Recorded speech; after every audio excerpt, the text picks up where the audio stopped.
Hi, I'm Chris Kershner with the Dayton Area Chamber of Commerce.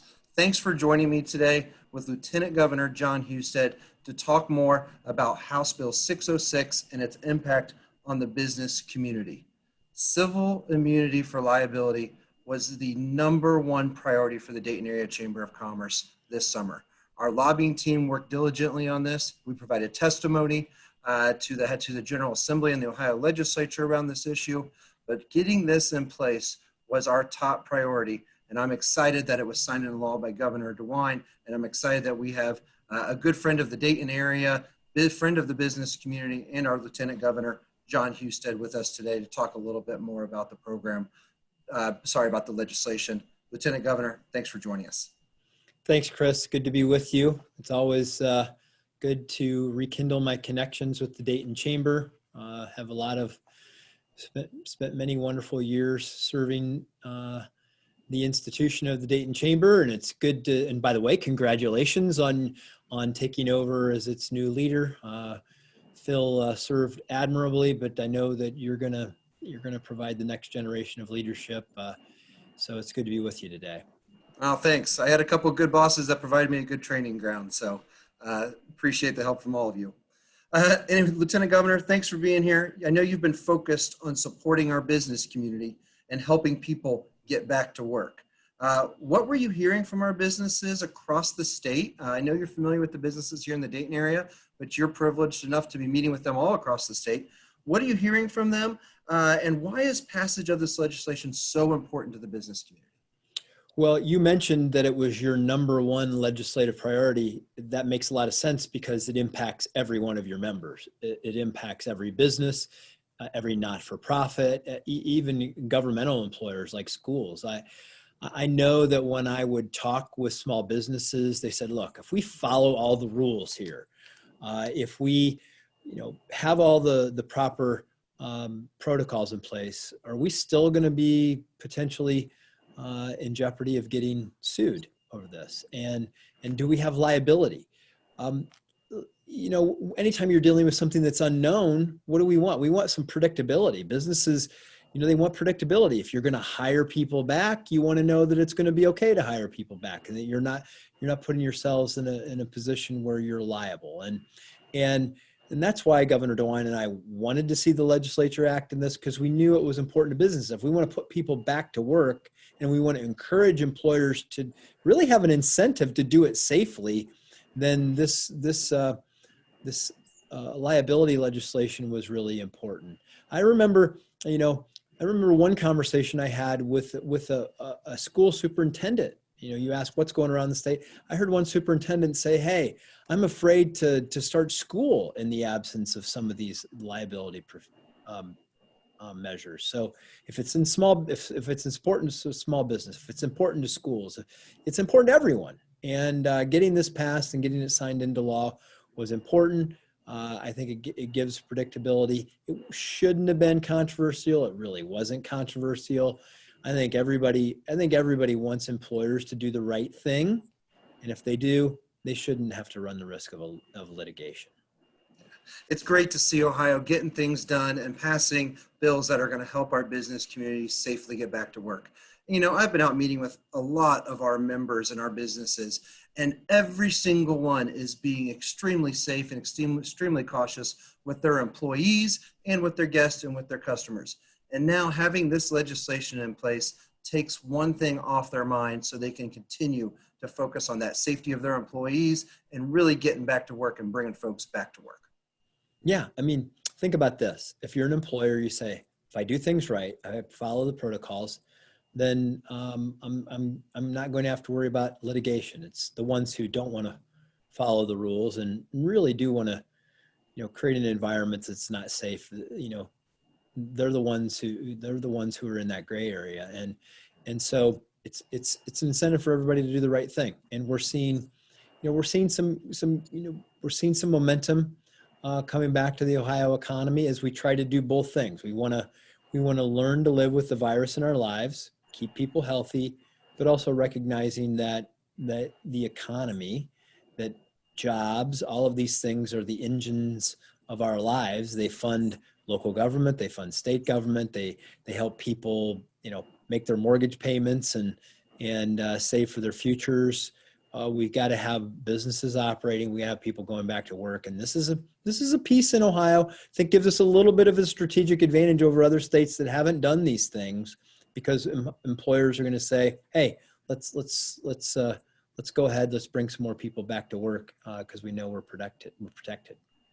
That's great. Yeah, I mean, Ohio is really leading the way on this, and thanks to the advocacy from you and your team and the General Assembly and the governor, we've been able to get it done and really work together to accomplish this for the business community. One of the things, I'll just say this quickly, we're trying to be in the business of customer service. When we hear people say, "Hey, we got to get this done," we try to be responsive. Absolutely.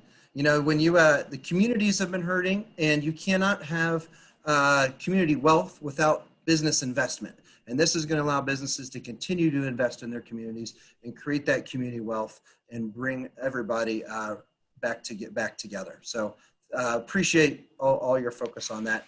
Now, I know the governor signed this on September 14th, but when will it actually become state law?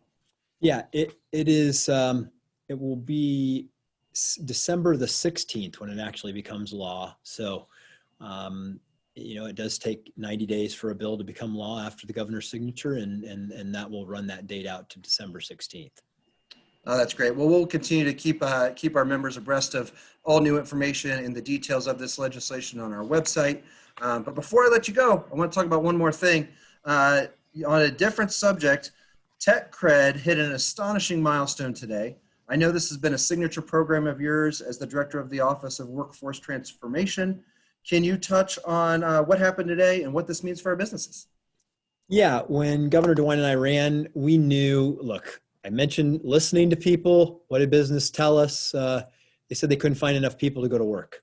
Amazingly, you still have that same issue out there, even with high unemployment right now, because businesses can't find people with the right kinds of skills. Even in this environment, it's still an issue. So we created TechCred, which helps pay for a business to upskill their existing workforce. You may have an employee who's great. They show up to work on time. They're very reliable, but their skills are a bit dated. You're trying to automate. You're trying to do things a little bit more innovative. You say, "Hey, I got this great employee, but they don't have the right kind of skills." That's where TechCred comes in. It's designed to pay up to $2,000 of your employees' upskilling costs for a micro credential, an industry recognized credential that's technology focused. And our goal in the first year was to get to 10,000 industry credentials. And I don't need to tell you this, but I will. Hey, employers need the talent to compete. People need the skills to be more employable, to have job security, and to earn more. And the goal was to help 10,000 people do that in the first year. We surpassed that.